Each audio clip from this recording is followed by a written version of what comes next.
स्वास्थ्य के लिए आयुर्वेद का उपयोग। हर वीडियो में थोड़ा एक दो सेंटेंस लाइन्स रिपीट करेंगे कि स्वास्थ्य अच्छी तरह से रखना है तो जो जो चीज़ें आयुर्वेद ने बताए हैं वो करने से स्वास्थ्य अच्छा रहता है।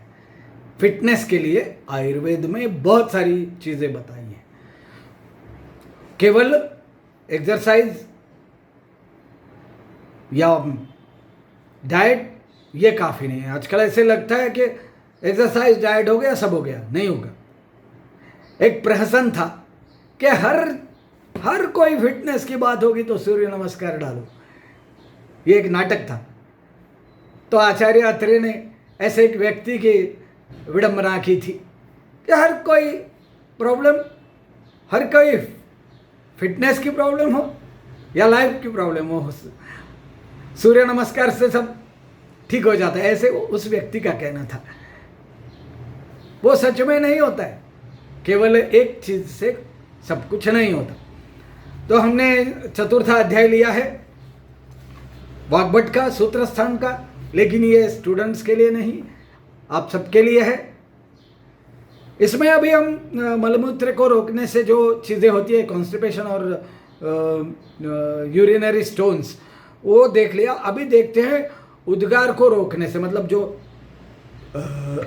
इसको उद्गार बोलते हैं, तो उद्गार को रोकने से क्या क्या तकलीफ होती है ये अब हम देखने वाले हैं।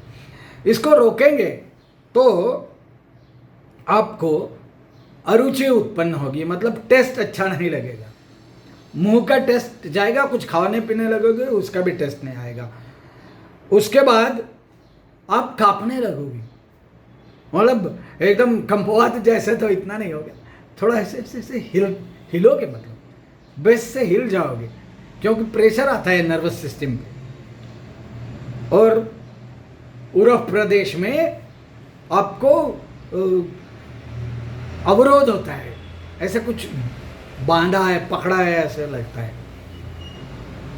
पेट फूलता है, खांसी आती है और हिचकी आती है। मतलब एक रोकोगे वेग तो दूसरा उत्पन्न होता है ना, तो वैसे हिचकी उत्पन्न होती है। तो इस प्रकार से उद्गार को रोकना ठीक नहीं है। वैसे भी आगे आएगा, गैस को रोकना भी ठीक नहीं है, और अधोवाद बोलते हैं आयुर्वेद में। और उद्गार और अधोवाद दोनों को ही मॉडर्न साइंस में गैस ही बोलते हैं, मतलब ऊपर से आने वाला गैस या नीचे से जाने वाला। तो ये दोनों ही रोकना ठीक नहीं है। पब्लिकली जब बैठते हैं तो अच्छा नहीं लगता, कुछ तो उपाय करना है, और मोशन वो मोशन ही है, उस मोशन को रोकना नहीं, पास करना है। तो अभी हिचकी से होने वाले जो व्याधि है उसका उपाय कैसे करेंगे।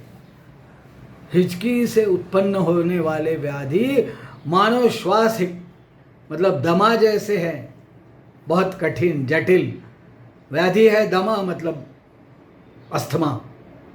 तो अस्थमा को जैसे आप ट्रीट करोगे ना, वैसे ही हिचकी को ट्रीट करना पड़ता है। तो इतना मुश्किल काम है।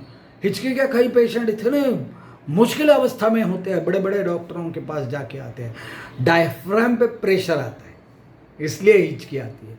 और लगता तो आसान है, लेकिन ट्रीट करना बड़ा मुश्किल होता है, क्योंकि हम उदर व्याधि, उदरगत वात को ठीक करेंगे थोड़ा आसान है, पुरोगत वात को भी ठीक करना आसान है, स्नेहन स्वेदन आदि से। ये तो बीच में और ऊपर, बीच में और टॉर्सो के पैरेलल में है, ऐसे टॉर्सो है आपका, तो ऐसा है वो डायफ्राम, इस प्रकार का है। तो वहाँ तक दवाई तो जाती है, लेकिन बाकी का उपचार करना तो मुश्किल होता है ना। इतने मुश्किल पेशेंट हिचकी के देखे हैं, रुकती ही नहीं। तो इसलिए उसको हल्के में नहीं लेना है, कई चीज़ों को हल्के में लिया जाता है। मॉडर्न साइंस में कई चीज़ों को हल्के में लिया जाता है, लाइफ थ्रेटनिंग भी हो सकता है। जैसे मैंने नागिन का पहले दिन बोला था, आप देख रहे हो अभी तक 46,000 लोगों ने देख लिया है। तो इसमें कैसे करेंगे? सेंधव लेना है, ऑयल लेना है, ऑयल में सेंधव को अच्छी तरह से घुलना है और उसको ये पूरे प्रदेश में उरा और उधर इसको बोलते हैं, यहाँ लगा के स्वेदन फर्मेंटेशन करना है। वो भी कैसे करना है? स्वेदन या फर्मेंटेशन कैसे करना है? वो भी स्निग्ध करना है, मतलब तेल से ही सेको, तेल ही लगाओ और तेल से ही सेको। तेल से कैसे सेकोगे? गरम करके, गरम तेल लगाओ, पहले सादा लगाओ फिर गरम तेल लगाओ। या तो तैल युक्त पिचू बनता है, मतलब चावल लो या घी, उसमें तेल या घी डालो, चावल उबाल के, मतलब भात बना के फिर उसमें घी या तेल डालना है और फिर उसको गरम करके सेकना है। कैसे गरम करोगे? तो गरम ही रखोगे ना, जब भी गरम भात होता है उसमें ही तेल या तूप डालो, उससे सेकना है, जल्दी से हिचकी बंद हो जाएगी। क्योंकि यहाँ पर वात प्रकोप जो है वो जटिल स्वरूप का है, इसलिए सेकना भी, हम बहुत बार बोलते थे पेशेंट को आपको सेकना है इलेक्ट्रिक बैग से सेको, कोई प्रॉब्लम नहीं, लेकिन इस विषय में इलेक्ट्रिक बैग का कोई उपयोग नहीं। यहाँ पर चाहिए आपको स्निग्ध स्वेद, स्निग्ध स्वेद करेंगे तो ये हिचकी बंद हो जाएगी। तो इतना सेक करो कि पसीना आ जाए, पसीना आएगा तो भी ये ठीक होगा, पसीना आने तक सेकना। ये व्याधि, इसको आप जैसे मैंने बोला कि सेंधव है, नमक का एक प्रकार है, 5 नमक होते हैं, उसमें से एक है वो लवण रस है, मतलब नमकीन है, बोलते हैं नमकीन है। वैसे ही महालुंग, अम्लवेतस, ये थोड़े अम्ल प्रकार के पदार्थ है। महालुंग ये एक फल होता है, तो उसका रस लवण के साथ खाने को देना है। तो उस अनुलोमन से भी, या तो और कोई महालुंग नहीं मिलता है तो कोई और खट्टे फल का सेवन स्निग्धता लवण के साथ करेंगे, या तो नमक डालो, सेंधव डालो और सेकेंगे, तेल लगा के सेकना तो है ये, तो भी आपका ये प्रॉब्लम निपट जाएगा, हिक्का का या उचकी का। घर में ही हो सकता है, वैद्य की सलाह से करना है, अपने आप कुछ नहीं करता, कोई भी चीज़ है अपने आप नहीं करता। तो छींकों को भी रोकना नहीं, छींक भी रोकते हैं ना लोग, तो छींक को रोकने से क्या समस्या होती है और उसका उपाय तो सिंपल है। तो छींक का आज कंप्लीट कर देंगे, है अभी थोड़ा 8 साढ़े 8 मिनट ही हुए है। छींक का अवरोध करने से कपाल में शूल होता है, आपका नेत्र इंद्रिय, कर्ण इंद्रिय, नासा इंद्रिय, ये इंद्रिय दुर्बल हो जाते हैं, इनका एक्टिविटी फंक्शन ठीक से नहीं होगा।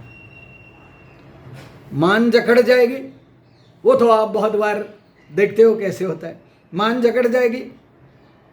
अर्दित मतलब टेढ़ा होना, लेकिन थोड़ा टेम्पररी होता है, मतलब वो जो फैशियल पैरालिसिस वाला अर्दित है उतना तो नहीं होता है।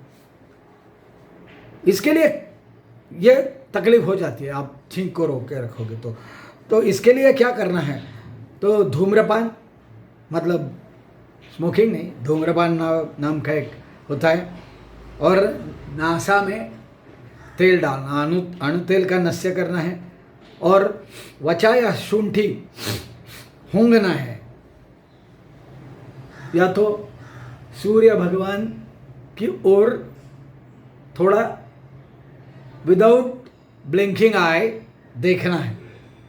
तो ये सारी चीज़ें करके, और ऑफ कोर्स वात का प्रकोप है तो यहाँ पर तेल लगा कर सेकोगे तो भी ये, इससे उत्पन्न व्याधि दूर हो जाते हैं और आप स्वस्थ हो जाते हैं। तो ये है हिक्का नहीं रोकना है, ढेकर नहीं रोकना है, उद्गार नहीं रोकना है और छिंक नहीं रोकना है। वो रोकोगे तो शरीर व्याधिग्रस्त हो जाएगा। उसको कैसे उपाय करना है, तुरंत उपाय करना है। बार बार करोगे तो दीर्घकालीन व्याधि हो जाते हैं। ये सब आज देख लिया, बाकी का अगली बार देखेंगे। धन्यवाद।